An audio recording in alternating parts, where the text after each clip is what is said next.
Donc, je vais vous parler de modélisation intégrée du procédé de soudage par friction malaxage. Et donc, je tenais à remercier donc, Yves Brechet, qui a travaillé avec moi sur ce sujet depuis de nombreuses années. Bruno de Meester, qui est un spécialiste du soudage et donc qui a été impliqué dans les aspects modélisation du procédé. Anne Danquin de l'ONERA, surtout sur les aspects précipitation. Et puis Thomas Pardoun, qui est un spécialiste à l'Université catholique de Louvain sur les aspects d'endommagement. Voilà. Alors, la première question que vous avez probablement envie de me poser, c'est qu'est-ce que c'est le soudage par friction malaxage? Et donc, si elle veut bien démarrer, normalement, elle ne veut pas. Ça marchait tout à l'heure, oui. Bon, elle ne veut pas. Eh bien, c'est une petite vidéo qui va vous montrer normalement comment fonctionne le procédé de soudage par friction malaxage et la façon dont la petite technique expérimentale qu'on a développée à l'Université de Louvain. Mais donc, je vais vous expliquer ici, sur ce schéma, comment fonctionne ce procédé. Alors, en fait, vous avez un outil qui est souvent de l'acier pour souder de l'aluminium. Donc, ça, c'est pratique, ça ne coûte pas cher. Et alors, cet outil est composé d'un épaulement ici et d'un pion. Alors, c'est un procédé de soudage à l'état solide. Ça veut dire qu'on va déjà s'affranchir de tous les aspects solidification. Donc, on n'aura pas de défaut de solidification. Dans les soudures, c'est un des problèmes majeurs, c'est les défauts de solidification. Donc, déjà, on va éviter ça. Donc, ça, c'est un procédé intéressant pour ça. Et en plus, on chauffe moins, donc forcément, on détruit moins la microstructure. Souvent, des microstructures optimisées, dès qu'on se met à les chauffer, eh bien, elles ont tendance à ne pas être très stables, et donc il arrive beaucoup de choses. Et Yves Brechet vous a parlé d'un certain nombre de choses qui peuvent se produire avec la température. Bon, ben, on va déjà éviter un certain nombre de choses quand on chauffe moins. Alors, cet outil, qu'est-ce qu'il va faire pour produire la soudure? Eh bien, il va descendre jusqu'au moment où la partie ici, qui est l'épaulement, est en contact avec la surface supérieure de la pièce. Et donc, vous avez cette petite partie qui s'appelle le pion, qui va mélanger la matière, et cette partie supérieure, l'épaulement, qui va chauffer.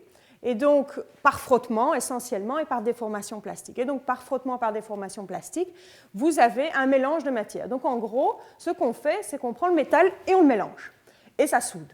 Et donc, on continue à avancer et on finit par avoir une soudure qui n'est donc pas passée par l'état solide. Alors, c'est très intéressant comme procédé parce qu'en gros, ça consiste à mélanger des métaux. Donc, on peut faire plein de choses quand on sait mélanger des métaux. Mais ce n'est pas l'objectif de ma présentation d'aujourd'hui, parce que aujourd'hui, ce dont je vais vous parler, c'est de l'optimisation de ce procédé en tant que procédé de soudage.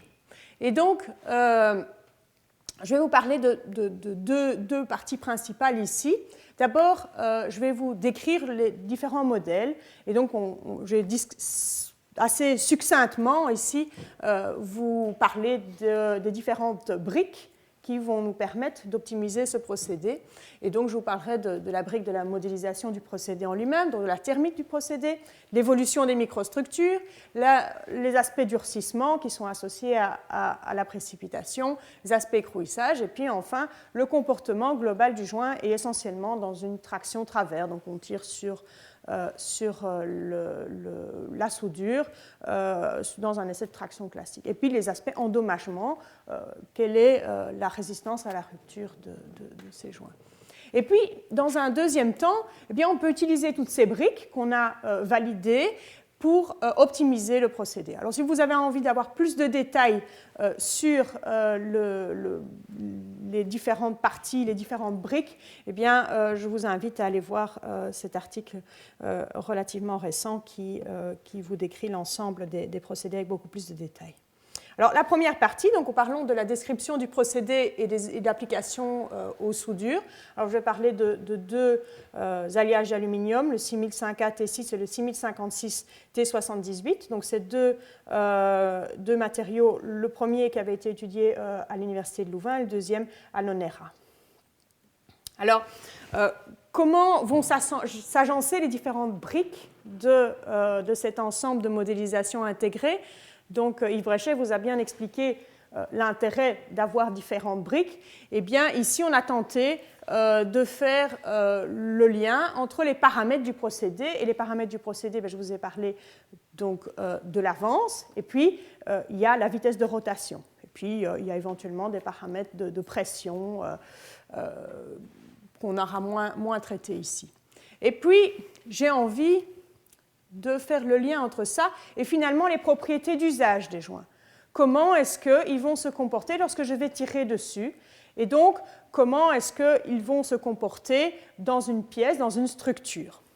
Et pour arriver à faire le lien entre ces différentes parties, eh bien, on doit d'abord savoir comment est-ce que ces paramètres du procédé vont influencer sur l'histoire thermomécanique.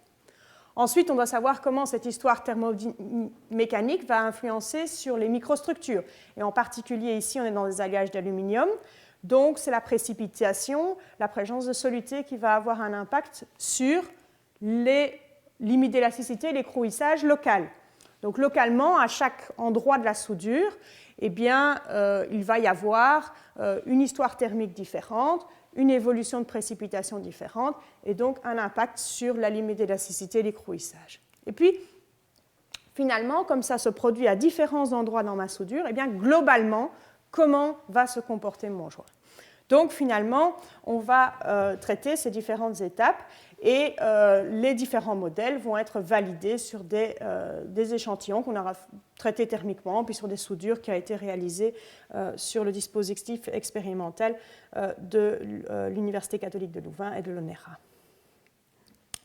Première brique, l'histoire thermomécanique du procédé. Alors, voilà le fameux dispositif expérimental, en 2 mots, celui de l'Université de Louvain. Vous voyez, vous aviez une mesure du couple.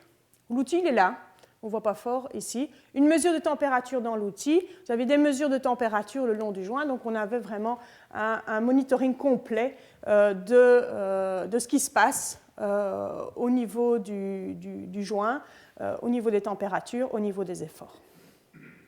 Et à partir de ça, on va pouvoir valider un modèle. Alors le modèle ici décrit très simplement en quelques mots, eh bien, en données d'entrée expérimentale, on va utiliser la perte de chaleur via l'outil. Et ça, on l'obtient grâce aux mesures de température qu'on a pu faire dans l'outil. Comme on l'a fait à 2 endroits différents, bien, on peut connaître le flux de chaleur dans l'outil.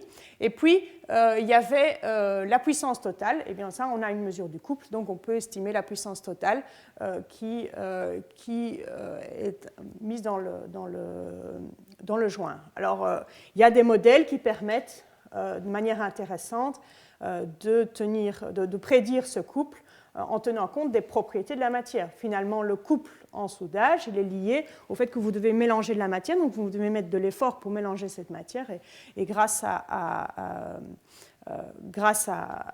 aux propriétés de la matière et l'évolution de la limite d'élasticité de cette matière en fonction de la température et des paramètres matériaux, eh bien, vous pouvez obtenir ce couple. Donc ici, on l'avait pris simplement sur base expérimentale, c'était plus simple. Et puis, bien, il fallait dire comment la chaleur va être générée. Alors, bon, on avait dit qu'elle se générait sous forme volumique. Hein. Je vous ai dit qu'il y avait l'effet du pion qui était essentiellement de mélanger. Et puis, vous avez l'effet des surfaces, un contact, un frottement à la surface. Et donc, on avait une génération de chaleur volumique associée à des déformations plastiques et une génération de chaleur surfacique associée au frottement. Et puis, il y avait des déplacements de matière chaude. Alors, vous voyez qu'on mélange la matière chaude, donc forcément, on transporte de la matière chaude. Donc, ça a un effet aussi sur la distribution de température. Et puis, eh bien, on a une plaque qui est en dessous, qui était souvent dans un acier à haute teneur en carbone. Et eh bien, la façon dont le contact se fait entre la pièce et la plaque support a un impact énorme.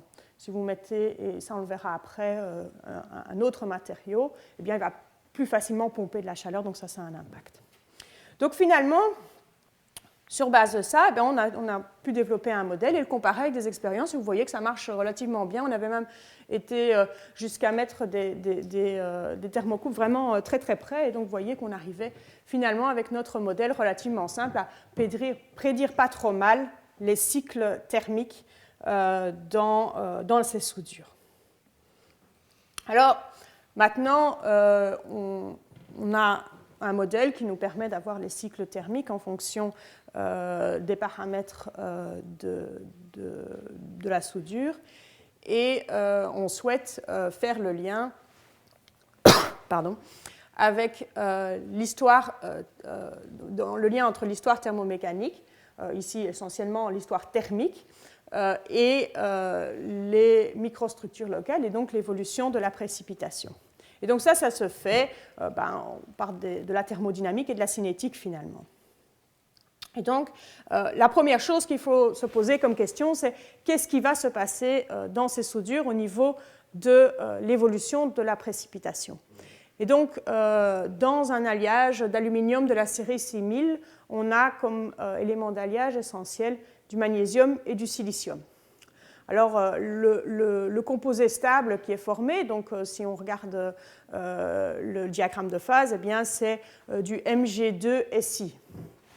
Ici. Alors, ce qui se passe, c'est qu'en fait, on a toutes sortes de précipités métastables qui vont apparaître avant que finalement cette structure stable se forme, et c'est ça qui donne le durcissement des alliages d'aluminium. Et donc, finalement, lorsqu'on part d'un matériau de base qui est à l'état T6, donc qui a un durcissement vraiment optimal, eh bien, ce matériau contient ce qu'on appelle des bêta-secondes. Donc il y a toute une zoologie des petits précipités qu'on peut obtenir dans les alliages d'aluminium. Et dans un 6005A à l'état T6, eh bien, c'est essentiellement des bêta-secondes qu'on va avoir. Donc c'est des petites aiguilles très fines, et vous voyez la taille typique de ces choses-là. On parle de la dizaine de nanomètres maximum. Et puis dans la zone affectée thermiquement, bien, ces petits bêta-secondes vont évoluer, se transformer en bêta-primes, qui eux sont nettement plus gros. Et donc, ils offrent une résistance moins importante. Donc, on va avoir un adoucissement dans la zone affectée thermiquement. Et ça, on en reparlera par la suite dans le modèle, puisqu'on va faire un modèle qui va nous permettre de prédire cet adoucissement. Et puis, finalement, dans le noyau, eh bien, on a la formation de la phase stable. Alors, dans la partie vraiment centrale de la soudure, il est fait nettement plus chaud, donc les cinétiques sont augmentées, donc on a formation d'une phase stable, mais on a surtout et avant tout une dissolution de tous ces précipités. Donc, tous ces petits précipités vont être mis en solution solide. Et puis, cet état-là n'est pas très stable dans le temps. Donc, à température ambiante, au bout d'un moment, ça peut être quelques jours, eh bien, vous allez avoir formation de ce qu'on appelle des zones GP. Et donc, c'est des petits clusters, donc c'est ces atomes qui sont dispersés, qui finalement ne sont pas tellement heureux dans cette situation-là, vont se remettre ensemble et former ce qu'on appelle des zones GP. Donc ça donne aussi un petit durcissement aux matériaux, et donc c'est ce qu'on appelle l'état T4, on a un autre état du matériau. Donc finalement, vous voyez qu'on a une évolution de la précipitation dans les différentes zones de la soudure. Et alors, l'objectif finalement du modèle, c'était de faire le lien entre la distribution initiale des tailles de précipités. Donc, on a mesuré ici, en regardant un grand nombre d'images en microscopie électronique en transmission, et donc on a fait une distribution du rayon équivalent en fonction la distribution de densité des différentes tailles de précipités qu'on peut observer. Et donc, avec les cycles thermiques qu'on a mesurés et prédits, on aimerait bien savoir maintenant quelle va être la distribution de rayons, de fractions volumiques de ces précipités, puisque finalement, le rayon et la fraction volumique moyen, c'est une information déjà très utile pour pouvoir estimer en moyenne quel va être le comportement mécanique de cet alliage après ce cycle anisotherme. Et donc, finalement, je ne vais pas détailler ici les différentes lois qu'on va utiliser, mais on va se retrouver avec un modèle en classe de taille qui va utiliser des lois de germination, de croissance des précipités, finalement de la thermodynamique, et puis de la continuité matière, disant que quelque chose qui n'est plus en solution solide, qui est dans un précipité, on doit le retirer à la solution solide quelque part. Donc on fait une balance entre ce qui rentre et ce qui sort des précipités. Et donc finalement, ici, vous avez une comparaison des résultats donc avec les expériences, avec des analyses d'images de microscopie électronique en transmission, où on voit ces petits précipités. Comme je vous ai montré, il y a 2 transparents. Je vous ai montré que ces petits précipités étaient allongés et grossis dans la zone affectée thermiquement. Et donc, vous voyez qu'ici, on observe bien, dans la zone affectée thermiquement qui est ici, la croissance de ces précipités. Alors, ce qui est intéressant aussi, qu'on voit ici, et qu'on va reprendre le long des différents modèles, eh bien, c'est qu'on voit que à 200 mm par minute, donc finalement avec une vitesse d'avance relativement lente, on va croître ces précipités beaucoup plus. Alors, qu'est-ce qui se passe à 200 mm par minute? Vous avancez beaucoup plus lentement, et donc ce qui se passe, c'est que vous refroidissez plus lentement. Vous prenez plus de temps, vous êtes passé plus de temps à haute température. Et donc, finalement, vous avez une croissance, des plus gros précipités que lorsque vous avancez à 1 mètre par minute. Vous allez plus vite, et donc ces précipités ont moins de temps pour croître. Alors, je vous ai parlé d'un deuxième alliage, le 6056 T78. Alors, pourquoi est-ce qu'on a regardé ce deuxième alliage, plus particulièrement en parallèle de l'autre alliage 6005A? Le 6056 est un peu plus compliqué. Pourquoi? Parce qu'il va précipiter de manière hétérogène. Yves Bréchet vous a parlé tout à l'heure de précipitations qui peuvent, de carboniobium donc sur des dislocations. Et bien finalement, ici, on va observer le même genre de phénomène, de la précipitation hétérogène. Donc ici, on a de la précipitation sur les dispersoïdes, notamment, qu'on va observer. Donc on va partir d'une précipitation qui est déjà un petit peu plus compliquée parce qu'on a une phase qui contient beaucoup de cuivre. C'est un alliage qui est un petit peu plus riche en cuivre. Donc en plus du magnésium et du silicium dont je vous parlais tout à l'heure, il y a encore le cuivre qui vient jouer avec. Et donc ça complexifie un petit peu les choses, mais ça complexifie aussi et ça rend cette précipitation favorable à la précipitation hétérogène. Et donc c'est ce qu'on va observer dans les différentes zones de la soudure. On peut observer de la précipitation hétérogène et en particulier dans la partie centrale de la soudure. Et donc finalement, on va faire un peu le même genre de travail, mais la chose qui complique ici, c'est que vous avez une distribution initiale de précipités, mais par contre, vous avez une précipitation qui peut être homogène ou hétérogène. Donc vous allez, dans ce cas-là, devoir traiter le problème de la précipitation homogène ou de la précipitation hétérogène qui peut être dans un cas favorisé ou défavorisé. Et donc, pour tenir compte de ce conflit entre la précipitation homogène et hétérogène, il faut rajouter un certain nombre d'équations. Puis en plus, ici, et on aurait peut-être dû le faire dans le cas du 6005A qui présentait une précipitation homogène, c'est en plus tenir compte du rapport d'élancement des précipités. Je vous ai dit tout à l'heure, on parlait d'aiguilles. Et moi, je vous ai dit dans le premier modèle, on va traiter ça comme un rayon. Vous voyez, une aiguille, un rayon, ce n'est pas vraiment la même chose. Donc ici, dans le cadre de ce modèle-là, donc qui a fait l'objet de la thèse de Christophe Gallet à l'ONERA ici à Châtillon. Et donc, notamment, ils ont traité les problèmes de rapport d'élancement. Vous voyez ici un peu les résultats de la simulation qui vous permettent de tenir compte de cette précipitation hétérogène et homogène. Et vous voyez comment les résultats expérimentaux collent relativement bien à tout ça. Alors, on arrive à la brique suivante. Et la brique suivante est le lien entre les microstructures locales, donc la précipitation, donc les rayons de précipité, les fractions volumiques de précipité. Maintenant, j'ai envie de savoir comment cette fraction volumique de précipité, que je peux prédire dans les différentes zones de la soudure en fonction du cycle thermique, donc de la température, en fonction du temps que je vais avoir observé dans les différentes zones de la soudure, mesurer, prédire.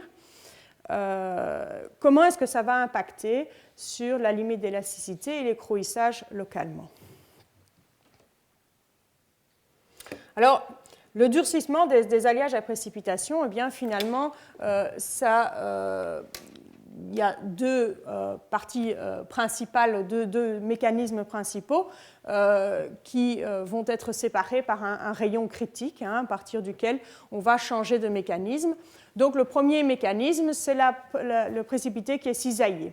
Donc une dislocation va passer dans le précipité et puis elle va le cisailler. Donc ça, c'est un résultat d'une modélisation en dynamique moléculaire qui montre le précipité, enfin ici c'est plutôt une cavité, mais peu importe, qui est cisaillé par le passage d'une dislocation. Et donc là, on a une force moyenne de l'obstacle qui va être proportionnelle au rayon du précipité.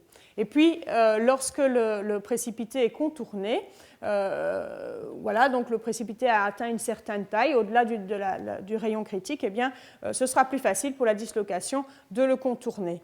Et donc, le contournement du précipité par la dislocation va mener à la formation de ce qu'on appelle des boucles de Rowan. Donc, on va avoir un certain nombre de petites boucles qui peuvent même éventuellement s'additionner. Si vous avez plusieurs dislocations qui passent autour du précipité, bien, vous pouvez avoir de plus en plus de boucles de Rowan qui vont s'accumuler autour du précipité. Puis on verra par la suite que ça peut poser des problèmes. Au bout d'un moment, il y en a un petit peu trop.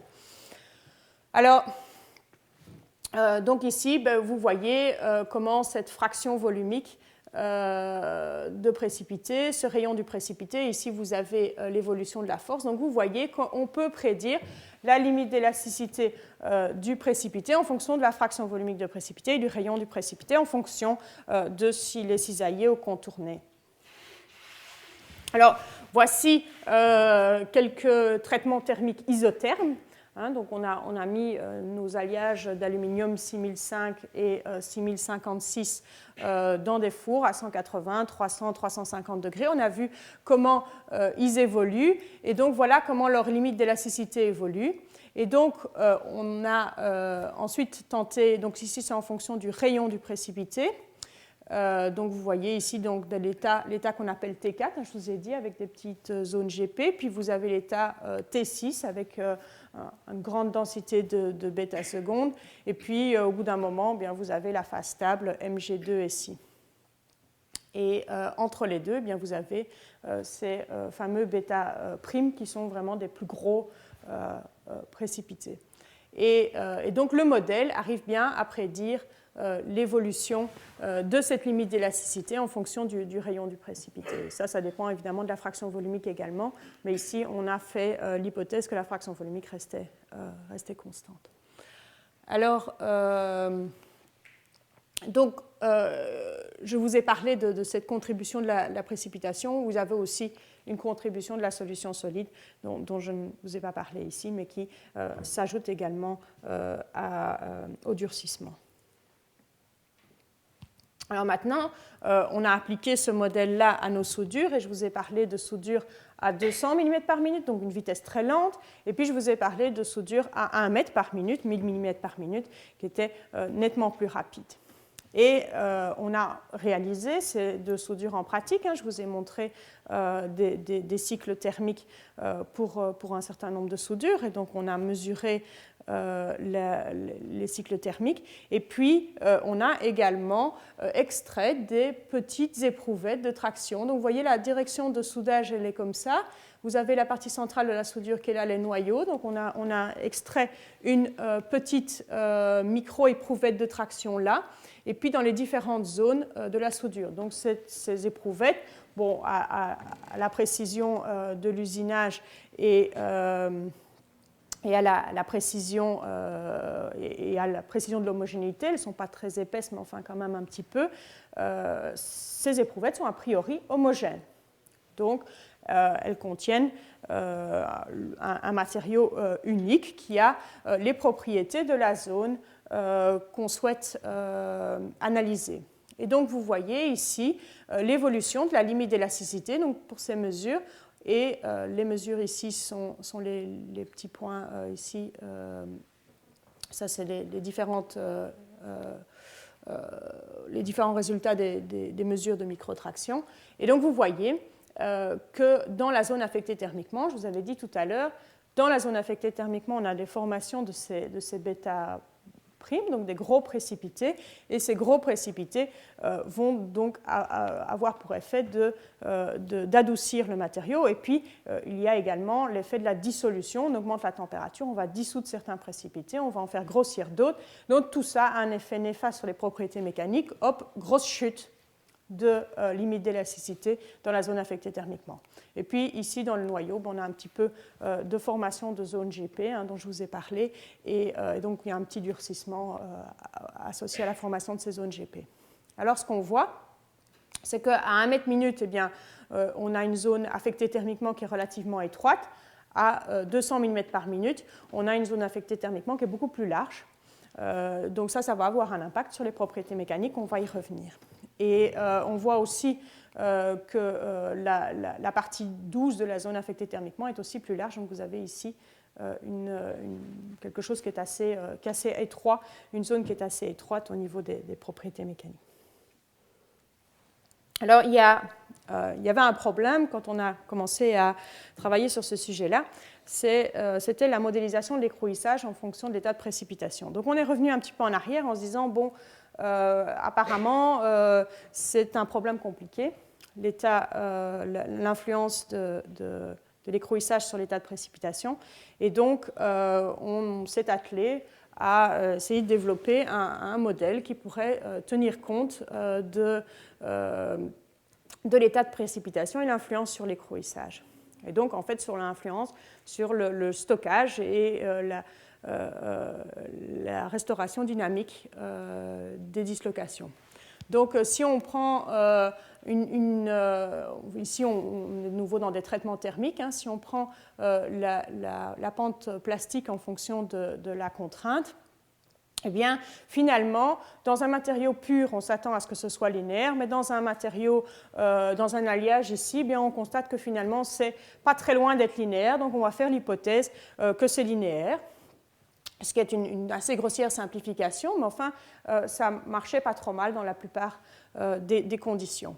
Et puis, eh bien, sur base de ça, on va définir ce qu'on va appeler le stockage des dislocations, le paramètre ici, qui est la valeur initiale de cette courbe, et puis la restauration dynamique. Donc le stockage des dislocations associé à l'addition de nouvelles dislocations dans le matériau, et puis la restauration dynamique, le fait que des dislocations vont s'annihiler lorsqu'on va déformer le matériau. Et ce qu'on veut, c'est connaître l'évolution de θ et β en fonction de l'état de précipitation. Commençons par le stockage des dislocations. Et donc, on a un modèle qui a été proposé par Estrin et qui nous permet de faire le lien entre, donc ça, cette équation-là, elle a été rappelée par Yves Bréchet dans sa présentation juste avant. Et ici, on a l'évolution de la densité de dislocation en fonction de la déformation plastique. Et on peut montrer donc que c'est proportionnel à la racine carrée de la densité de dislocation, donc la partie stockage. Et puis ici, il y a la partie restauration dynamique. Et Estrin a proposé de rajouter un terme qui tiendrait compte de la distance entre les défauts. Et donc, tenant compte de la distance entre les défauts, ça nous permet de rajouter un terme qui serait lié à nos précipités. Nos précipités sont finalement des défauts qui sont répartis, on va dire, de manière homogène dans le matériau. Et donc, c'est des ancrages des dislocations.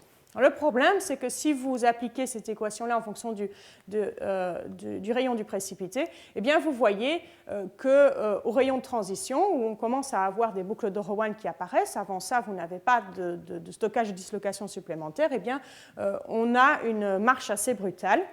Et alors, si vous regardez expérimentalement ce qui se passe, donc la marche assez brutale, elle nous prédirait ceci, l'évolution de θ ici en fonction du rayon, boum, grosse augmentation au rayon de transition, on aurait ça. Or, expérimentalement, ce n'est pas ce qu'on observe. on voit que l'augmentation est beaucoup plus lente et que finalement, après une augmentation, après finalement un rayon qui est particulièrement grand, typiquement de l'ordre du rayon à partir de laquelle on va avoir de l'incohérence entre le précipité et la matrice, eh bien, on observe une diminution de ce paramètre de stockage et dislocation. Et donc, qu'est-ce qui se passe? Eh bien, en fait, au moment où vous avez ces dislocations qui sont, donc ces boucles de Rowan qui sont créées autour de vos dislocations suite au déplacement des dislocations, suite à la déformation plastique qui va amener les dislocations à interagir avec les précipités, eh bien, on va continuer à déformer, donc la contrainte va augmenter, et puis ces boucles de Rowan peuvent être instables, elles peuvent finalement cisailler le précipité et donc s'auto-annihiler quelque part. Et donc, on a finalement pris en compte cette auto-annihilation, cette disparition des boucles de Rowan par un petit facteur très simple. Donc, vous voyez, on reste dans la modélisation très simplifiée. Et finalement, on arrive à prendre en compte cette augmentation lente du stockage et dislocation en fonction du rayon des précipités. Alors, la deuxième partie, c'est la restauration dynamique. Et là, je ne vais pas rentrer dans les détails du modèle qui était basé sur de la statistique d'interaction, mais plutôt vous montrer ici le résultat. Et donc, si on prenait un modèle simplement, dire que si la matrice est plus dure, eh bien, les dislocations ont un peu plus de mal à se déplacer, et donc on va restaurer moins facilement, on obtenait ceci.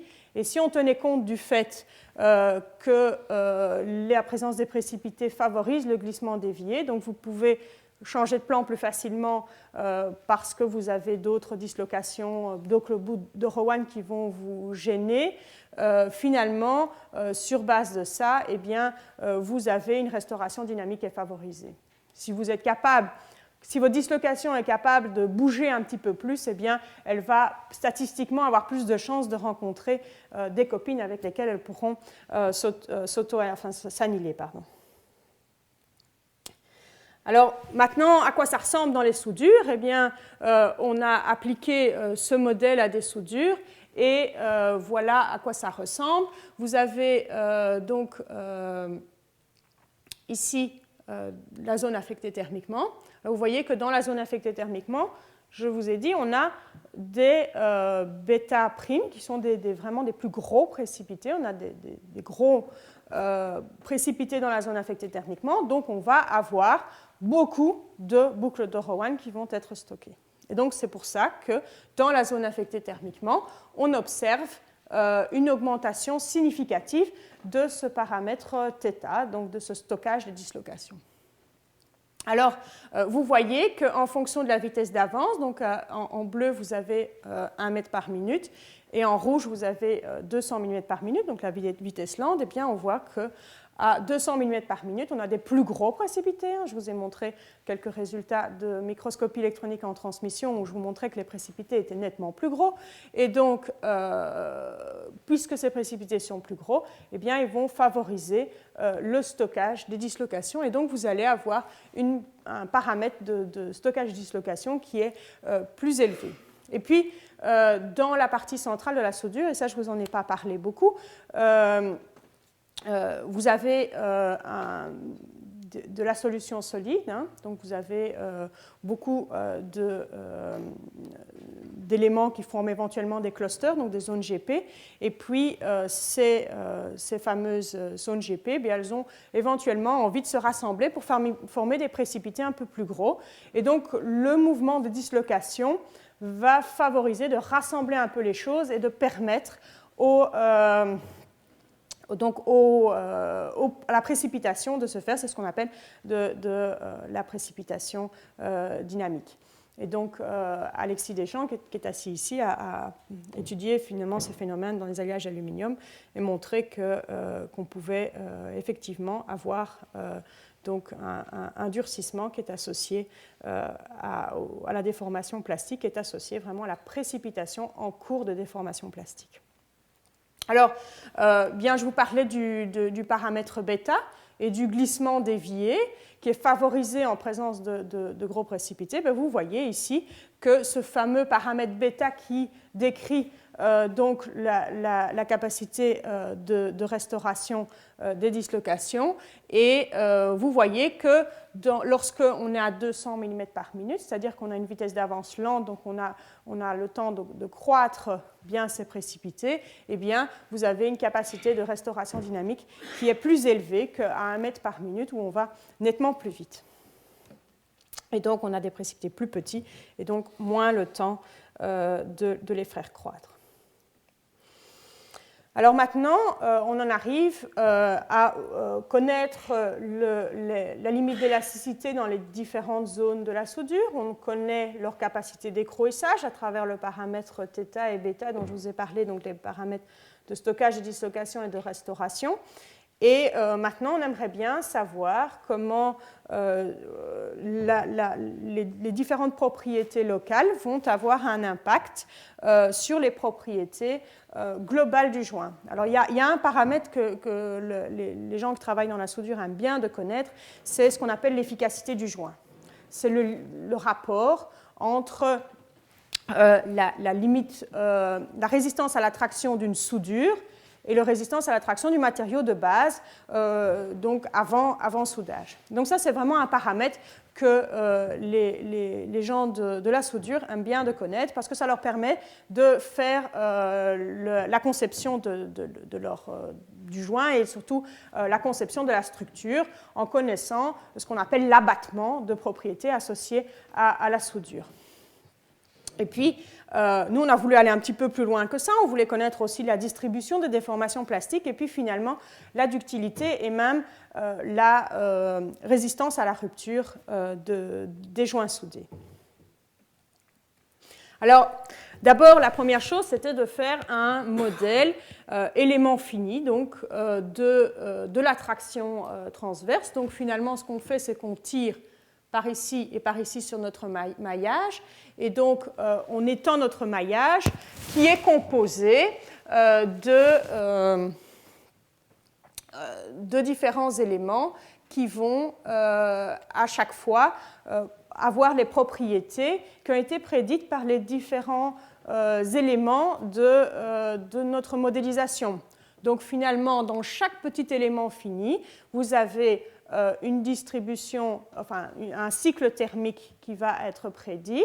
Vous avez sur base de ça un rayon et une fraction volumique de précipité. Sur base de ça, vous avez une limite d'élasticité prédite et une capacité d'écrouissage prédite. Et donc ça, on l'a fait pour les différents éléments des aimants finis de ce maillage. Et alors, sur base de ça, eh bien, lorsque vous tirez sur ce maillage donc, virtuellement, eh bien, vous vous retrouvez à pouvoir prédire. Donc ici, c'est la déformation dans la direction YY, qui est la direction de traction, en fonction de la position, ici, la position Y. Et vous voyez qu'on peut prédire la distribution de déformations plastiques, comment est-ce que la plasticité va se localiser. Donc elle va se localiser favorablement dans les zones les plus molles, hein, donc du matériau, et ici du matériau hétérogène, puisqu'on parle d'une soudure. Et on a également mesuré ce genre de choses par DIC, donc Digital Image Correlation. On peut observer ce matériau et voilà ce à quoi ça ressemble au niveau simulation. Et puis on a obtenu ce même genre de choses expérimentalement qu'on peut comparer ici à la mesure. Alors vous voyez que bon, c'est loin d'être parfait, mais il faut se rendre compte qu'on est occupé à additionner un certain nombre de modèles, donc c'est déjà pas mal.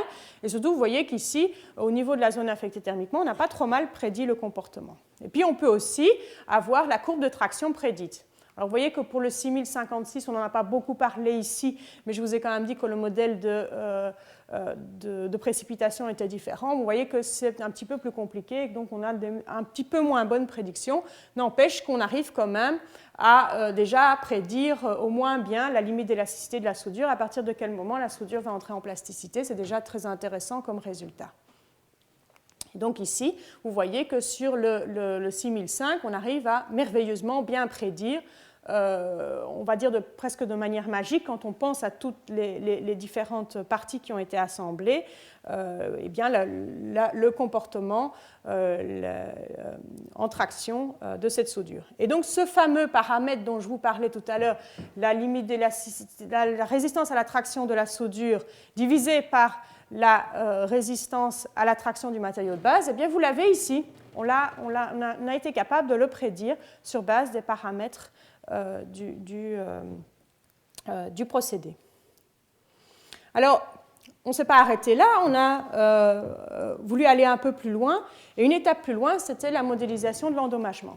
Savoir comment les cavités qui naissent sur ces particules alpha, qui sont des phases au fer, qui sont présentes dans les alliages aluminium et qui sont un peu là les crasses qu'on ne sait pas vraiment nettoyer par rapport au fait qu'on part de bauxite qui contient du fer, et donc bon, on nettoie un petit peu, mais finalement on se retrouve quand même à avoir une certaine proportion de fer et puis une certaine proportion de manganèse qui vont d'ailleurs avoir un effet sur la recristallisation et sur le comportement lorsque on va mettre en forme ces tôles. Mais nous on va les regarder un peu comme un résultat, et donc elles sont là, et quel impact elles vont avoir. Ces particules ces particules alpha, donc ces phases au fer, vont se rompre lorsqu'on va déformer le matériau. À un moment, on va atteindre une contrainte critique. Et cette contrainte critique va causer la rupture. Donc vous voyez ici une jolie image d'une rupture de phase alpha lorsqu'on a déformé le matériau. Et donc, eh bien, ce qu'il se passe, c'est que donc elles vont naître. C'est la germination de ces cavités, et puis elles vont croître lorsqu'on va déformer. Elles vont grandir jusqu'au moment où il va y avoir des instabilités qu'on appelle la coalescence. Donc ces cavités la déformation va se localiser, et puis la rupture du matériau va finalement arriver. Alors, en fonction de la fraction volumique de ces phases alpha, de leur forme, on peut prédire par un modèle. Alors d'abord, c'est Gurson qui a développé ça, et puis il y a eu des extensions très nombreuses pour tenir compte de la forme, des aspects coalescence, etc. Et sur base de ça, on peut prédire comment vont croître et à partir de quel moment ces cavités vont coalescer. Et à partir du moment où elles coalescent, évidemment, on s'attend à avoir de la rupture. Et donc, à nouveau, on revient à des traitements thermiques isothermes pour un petit peu valider les modèles, comprendre comment les choses se comportent. Et donc, en fonction de la limite d'élasticité, je vous ai dit, quand on fait des traitements thermiques isothermes, vous voyez que la limite d'élasticité, d'abord, elle augmentait, puis elle diminuait. Eh bien, vous voyez ici que la déformation à rupture, eh bien, elle a l'effet inverse. Elle évolue de manière inverse. Et pourquoi est-ce que c'est ça ? C'est essentiellement lié à la germination. Si vous avez une limite d'élasticité très élevée, qu'est-ce qui va se passer ? C'est que vous allez avoir de la germination beaucoup plus tôt. Vous n'avez pas beaucoup déformé, vous avez déjà une contrainte très élevée, et donc vous allez déjà avoir des cavités qui vont apparaître, des ruptures de ces phases alpha qui vont apparaître, alors que vous avez finalement déformé très peu votre matériau. Vous avez une limite d'élasticité élevée. Par contre, si vous avez une limite d'élasticité faible, vous pouvez déformer beaucoup votre matériau, votre matrice va se déformer, mais vous n'allez toujours pas rompre vos phases alpha. Et puis, finalement, atteindre à un moment une contrainte nécessaire pour la rupture de la phase alpha, et à ce moment-là, vous allez commencer à endommager votre matériau. Donc ça, c'était pour des traitements thermiques isothermes. Et un autre aspect qu'on avait observé lors de ces traitements thermiques isothermes et qui nous ont permis de comprendre pourquoi est-ce que l'alliage 6056 avait une déformation et rupture beaucoup plus faible que l'alliage 6005A, eh bien, il y avait en fait d'autres petites particules qui avaient un impact sur l'endommagement. Donc, lorsque vous regardez ces phases alpha, ça c'est les grosses les gros trous qui sont là. Vous voyez, sur le 6005A, on voit essentiellement des gros trous. Et puis sur le 6056, en plus, il y avait plein de tout petits trous qu'on avait observés lorsqu'on regardait un échantillon cassé. Et ces petits trous, en fait, sont associés à des phases manganèses qui permettent de contrôler la recristallisation lors des différentes phases de production des alliages d'aluminium. Et donc ça, ça a un effet assez néfaste, évidemment. Si vous avez plein de petits trous qui se font au milieu des grands trous, vous comprenez bien que l'étape de coalescence va être un petit peu plus rapide. Alors maintenant, je vais vous montrer comment ces différents modèles sont assemblés pour arriver à l'optimisation des soudures. Alors d'abord, on a envie de savoir comment la vitesse d'avance et la vitesse de rotation vont impacter sur la résistance à la traction et puis éventuellement sur la limite d'élasticité des soudures. Mais donc cette fameuse efficacité de joint dont je vous parlais, dont la communauté de soudage est très friande. Et vous voyez qu'on arrive très bien à prédire avec ce modèle en fonction de la vitesse d'avance. Donc moi, je vous ai surtout parlé de 200 mm/min et 1 mètre par minute. Vous voyez qu'il y a une grande évolution de la limite d'élasticité des joints en fonction là, je vais vous montrer la résistance à la traction. La limite d'élasticité, elle est ici. Donc, on voit que si on augmente la vitesse d'avance, eh bien, on a une meilleure efficacité de joint. Donc ça, c'est quelque chose qui est bien connu. Et donc là, ce n'était pas un grand scoop, mais en tout cas, on arrive à le prédire. Et ça, par contre, c'était particulièrement intéressant et donc montrer que la modélisation intégrée permettait quand même d'arriver quelque part en termes de prédiction de paramètres qui sont vraiment utiles pour celui qui fait la conception des joints. Alors, je vous avais dit qu'on était allé jusqu'à l'endommagement, donc prédire la résistance à la rupture. Et là, au départ, quand les premiers résultats expérimentaux sont arrivés, on avait une espèce de banane comme ça, en fonction de la vitesse d'avance. La résistance à la rupture d'abord diminuait et puis réaugmentait. Et donc, on ne comprenait pas bien ça parce qu'il y avait différents effets couplés, des effets de triaxialité. Donc, si les déformations ne sont pas réparties, les contraintes sont triaxiales, déformations pas réparties homogènement. Tout ça va avoir un impact sur l'endommagement. En plus, je vous ai parlé des problèmes de germination tardive. Et donc, tout ça couplé, eh bien, le cerveau humain classique a du mal quand même à comprendre tout ça. Par contre, lorsqu'on couple ces différents modèles, eh bien, on voit qu'on arrive très bien à reproduire cet effet banane qu'on avait observé pour l'évolution de la déformation à rupture. Donc ça, c'était vraiment intéressant et ça montrait que finalement, on avait quand même prédit quelque chose qui était par contre pas du tout évident a priori. Et puis ici, on voit que cet effet de seconde population dont je vous ai parlé avait un impact énorme, et vous voyez qu'on prédit encore pas tellement bien. Donc ça, c'est un sujet sur lequel je m'attelle un petit peu en ce moment, c'est essayer de comprendre ce qui se passe dans cet alliage. Pourquoi est-ce que finalement, il a une très très faible ductilité. Vous voyez la ductilité ici, donc ça, c'est des expériences ici. Vous avez un alliage 6056, il est là. Et puis le 6005, il est ici. Vous voyez que c'est des déformations logarithmiques. Hein, donc vous voyez que c'est un impact énorme sur les déformations qu'on peut atteindre.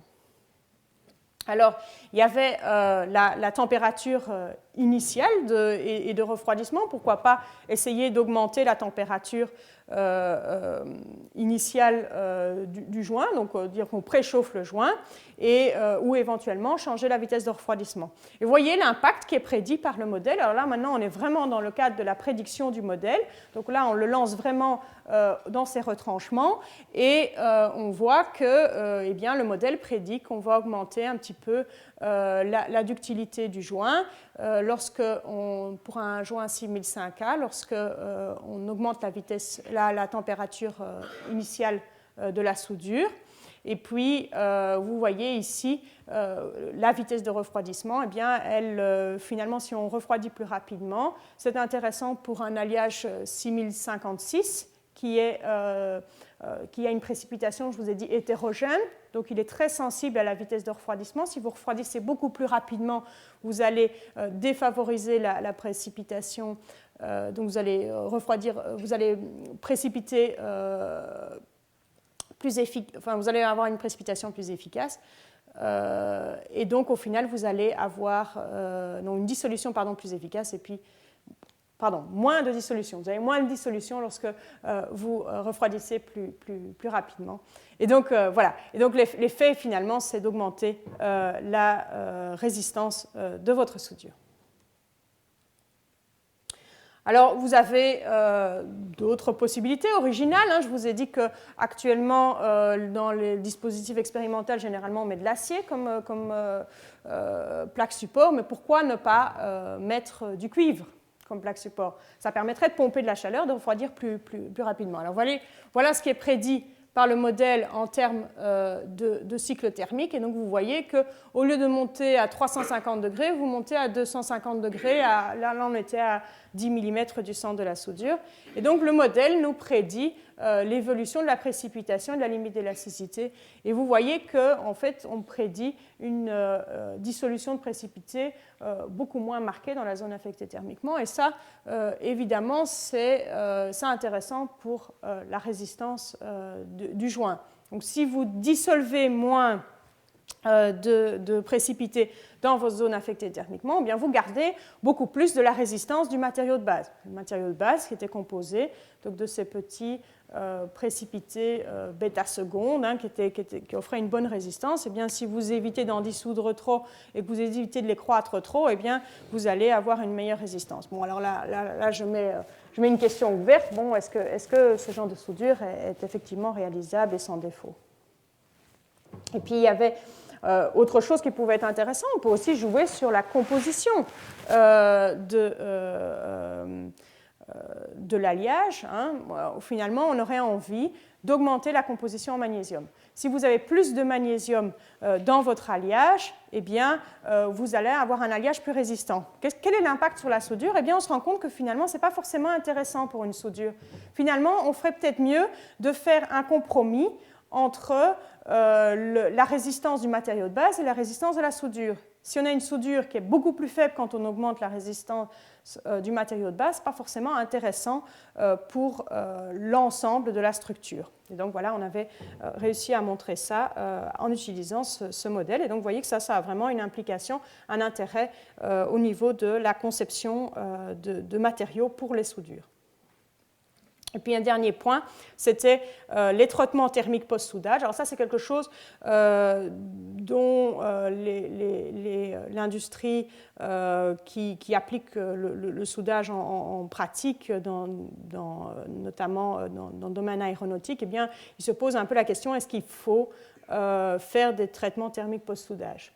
C'est-à-dire, est-ce qu'il faut redonner de la résistance aux matériaux en permettant que tous ces précipités qui ont été dissous à cause du soudage soient reprécipités et donc on ait un matériau plus résistant. Et donc ici, eh bien, on a fait quelques résultats expérimentaux parce qu'on avait essayé ça au niveau de la dureté. Donc ici, ce n'est pas de la limite d'élasticité, mais enfin finalement, c'est un peu la même chose. Et vous voyez qu'on arrivait très bien par le modèle à prédire encore une étape de plus, qui était l'étape de reprécipitation après un traitement thermique post-soudage. Et on arrive à prédire alors la courbe de traction qu'on aurait observée si on effectuait cette opération. Et donc on voit qu'on a un effet très favorable sur la résistance et une légère diminution de la résistance à la rupture. Donc finalement, pour conclure, eh bien, je vous dirais que tout ce chaînage de modèles qui a été validé nous a permis de faire le lien entre les paramètres du procédé, donc la vitesse d'avance, la vitesse de rotation, le couple qui est nécessaire au procédé, et puis la résistance des soudures, et donc cette fameuse efficacité de joint, et même l'endommagement qui est encore quelque chose qui est finalement peu étudié dans les soudures, mais qui présente un réel intérêt pour savoir comment une soudure va se comporter en service. Et puis à côté de ça, bien, je dis, bon, ce serait peut-être intéressant maintenant d'aller vers des structures, utiliser ça dans des structures. Et donc ça, c'est tout à fait envisageable, évidemment. On pourrait maintenant, au lieu de simuler par élément fini une traction de soudure, eh bien, on pourrait simuler le comportement complexe d'une soudure. Maintenant, le problème, c'est que vous devez tenir compte des anisotropies qui peuvent apparaître, et donc ça complexifie encore les modèles. Et donc, vous voyez qu'il y a encore moyen d'aller beaucoup plus loin dans ce genre de résultats. Alors, bon, voilà différents aspects qui avaient été mis en évidence. Donc, comment est-ce qu'on peut augmenter la résistance? Eh bien, vous voyez qu'on peut faire ça en augmentant la vitesse d'avance. Ça, je vous ai dit, c'est quelque chose qui est assez connu. On peut augmenter on peut mettre une plaque support hautement conductrice. Donc, je vous ai parlé de mettre une plaque support en cuivre, par exemple. On peut faire des traitements thermiques post-soudage. Tout ça, ça va augmenter la résistance. Et puis, quelque chose d'un petit peu original par rapport à ce qui est finalement assez connu dans le milieu du soudage, c'était vraiment les effets de ductilité et comment est-ce qu'on pouvait augmenter la ductilité et puis les effets de vitesse de refroidissement et ces différents aspects. Voilà. Donc ça clôture mon exposé. Je vous remercie pour votre attention.